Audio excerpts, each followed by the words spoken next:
Hey guys, and welcome back once again to this series where we try to take Willem II, a fallen Dutch giant, back to their former glory.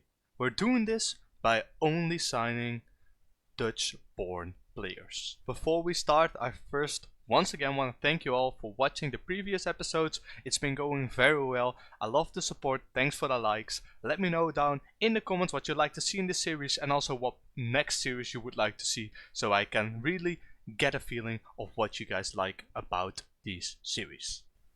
With that out of the way, let's recoup how we did in the past previous episodes. We firstly got promoted from the Keukenkampioen-divisie to the Eredivisie. The season after that we placed in second place, qualifying for Champions League, and then this season we actually placed in 5th position, which is actually very good if you look at our squad. Our squad is one of the lowest when it comes to the wages that we're spending on our players. As you can see right here, we're 16th and we still come in 5th in the Eredivisie, which is absolutely insane. Ismail Kabia, a new signing, scoring 17 goals in his first season in the Eredivisie. Absolutely lovely to see. It does however mean no Champions League for the coming season, but we are playing in Europe because we're playing in the Champions League. And talking about European competitions, let's have a look how we did in this year's Champions League.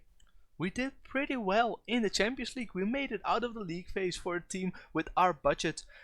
On those knockout rounds we then got to play Arsenal, which of course we didn't beat. But look at this, we got placed 23rd, and that is because we beat Bodo Glimt, we beat Napoli, but we also drew Fenerbahce, Hajduk and Besiktas, which means we got 9 points, which was enough for us to actually make it out of the league phase. I'm very happy with this. This meant that we have so much more money now to spend because our finances gotten like an insane boost for firstly the 20 million that we got from playing the Champions League, and then all the wins, plus also if you reach the league phase you get another 10 million. So that is insanely worth for us to play in the Champions League. Lastly, let's have a look how we did in the cup, and as you can see we got our first victory against the Go Ahead Eagles. In the third round we won up against Fortuna Sittard, which we also beat 2-0.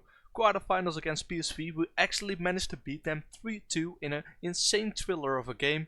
The semis, also a tough opponent in AZ, beating them 2-1, and then we were in the final against Feyenoord, and guess what happened? We actually managed to beat them 2-1, which is absolutely insane. Oosting and Al Ghazi getting 2 goals in the space of 3 minutes is absolutely insane. We were the better team and we deserve the prize, and that is actually our first prize in our history as the trainer of Willem II. And there it actually is. We've won the Dutch Cup in 1963 and also in 2027. That is absolutely insane to see. We've won the Dutch Cup now, that's one of them. Now let's go for the Eredivisie in the coming years. Let me also give you a little update about our new stadium. Nothing changed yet, 21.5k still the capacity that they're going for, and also the finances, we have 40 million in the bank, which means that we get to spend 20 million and almost 100k on the wage budget to bring in better players and to hopefully also get European football for next season, and let's pray that we can get the Champions League once again. This is absolutely insane. As you can see, we're very healthy, we can spend a lot of money, so let's see what kind of players we can bring in. Before we look at which players we can bring in, let's see how our team performed in the past season.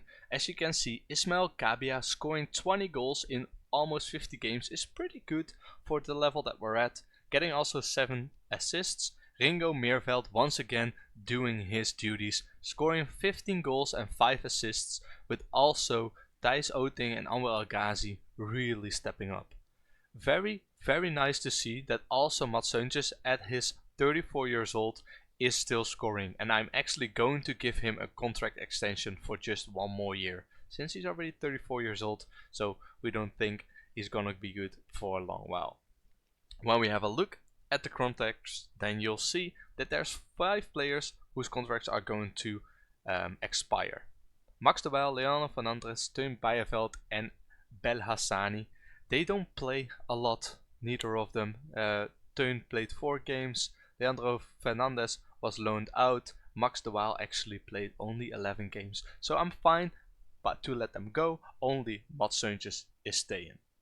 However, I do expect a lot more bids coming in this season, and as you can see, Westerlo, they actually want 3 of our players. So I'm very interested in which players we can move on and which players we can bring in. Mats Seuntjes is the only one who's getting an extension probably, so we're going to have to do a bit more work to see what kind of players and what kind of upgrades we want to bring in if we are looking to get Champions League again next season. So once again, let me do my magic, let me bring in some players, sell some players and maybe loan out some players, and I will be back in a blip to show you how the new revamped team for the 26-27 season of Willem II will look like. Hey, 93.5% of you are not subscribed to my channel yet. Please do consider subscribing as it really helps me out a ton and it keeps me motivated to make more awesome content. With that out of the way, let's move on to the video.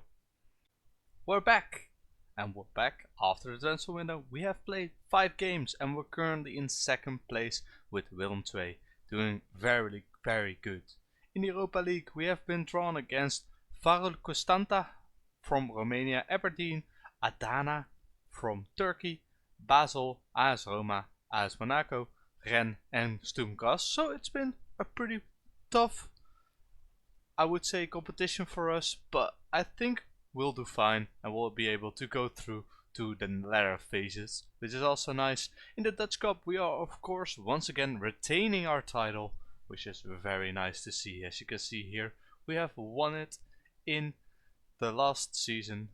It's right here. There you go. And we also came in runners up a couple seasons ago, so very happy with that. But of course what we're all here for is I have made some extra signings, and let's have a look at those signings. Like you're used from me, let's start with the outgoing sales and the incoming transfers which are still registered in the last season. So a couple of players left. The most noteworthy was Joshua Smith, our backup goalkeeper, who played for us for a very long time and did actually do pretty well. But I have brought in someone better under the name of Rome Jaden Owusu-Oduru. 11.5 million for this guy, playing for AZ, didn't get to play a lot last season, so I thought, hey, let's bring him in for 11.5 million and also bring in a teammate of his, Lewis Schouten, a very good defensive midfielder who still has a lot to improve.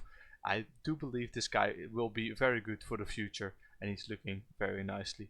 Then also on cheap deal, I've brought in Casavirio from Feyenoord because it was only 1.3 million and his wages are absolutely nothing. Julian Baas, I've brought him in as a backup defensive midfielder. Also I'm happy to have him in, together with Milan Smith, who is a backup striker for us, and he's going to be very good for us, I do believe.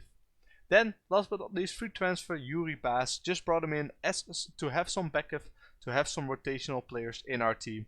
Anything special, but on a free transfer, a very cheap contract. So I'm happy to have these guys in. Now let's move into the rest of the transfers. After we brought so many players in, it was also time to let some players go, because otherwise we would have too many of them. The players that we actually let go of was Marco Tol, a backup center back, Ruben Roskens, a backup right or left back, Nick Dodeman, Leandro Fernandez, Amin Lachkar, who actually played a lot of games for us in the first 2 seasons, but last season he didn't really get to play a lot because he just wasn't good enough for the Eredivisie anymore, and Terence Congolo, who had one very good season for us with 9 assists, but last season he didn't really get to play a lot. He was getting older, he was getting worse, so I decided to move him on. And they all got us 6.5 million, which meant we had enough money to bring in a new center back, and I wanted someone who was a lot younger and still had a lot of potential, so I brought in Lucas Gardenier for 4.5 million from Feyenoord, 19 jumping reach, 189 height, so I think this guy is going to be just fine slotting into our first team.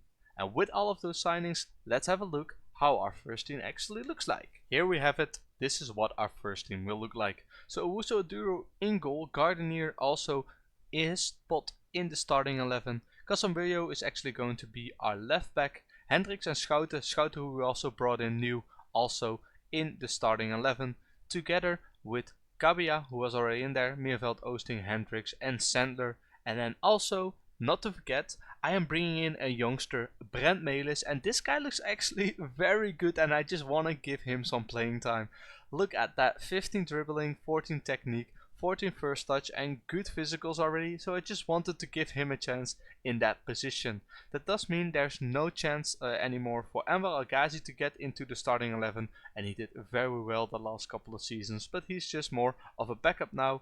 Same goes for Mats Suntjes, but he was already a backup last season, and this season he's going to be even more. Other than that, noteworthy, Tommy Santiago, who was our starting centre back from the beginning, is now on the bench because of course we are playing Lucas Gardenier, the 19-year-old centre back there. Pierre Koopmeiners also played very well for us last season and we brought him in on a free, but now he's on the bench because I really want Hendricks and Schouten to have a spot there. So that's going to be the team that's going to try to finish in the Champions League spots for the next year. Lastly, let's take a look at our new stadium. They've decided it's going to be 23,000 seats, so that's I think about 2,000 more capacity that they first planned. The stadium should be done in 2 years, but it doesn't really affect our finances since we took out a loan for it. So as you can see, still 30 million in the bank, still 6 million in our transfer budget and 40k left in the wage budget. What does that look like when we look at our wages? Well, you see it's only 140k. I tried to bring in players who didn't have big wages. I could have brought some players in which had big wages, such as Ian Maase. He wanted 35k, and also Wesley Hood also wanted an insane amount. I think it was about 20k to join us. It was possible, we could have made it happen, but I wanted to be wise with our money and to hope that we also get more money again next season to hopefully bring in some good players and keep continuously bringing up the team. However, for that, what would be very handy is the Champions League money, so that is the aim. Once again, thanks for all the support on these episodes, it really keeps me motivated to make more. If you want to see more, please leave a like and subscribe down below if you haven't before. I will continue to make this content until you guys are asking for something else. If you think of something else you will want to see, please leave it down in the comments and I'll have a look at it. Anyway, I want to thank you for watching, I hope you've enjoyed and I hope to see you in the next episode. Take care.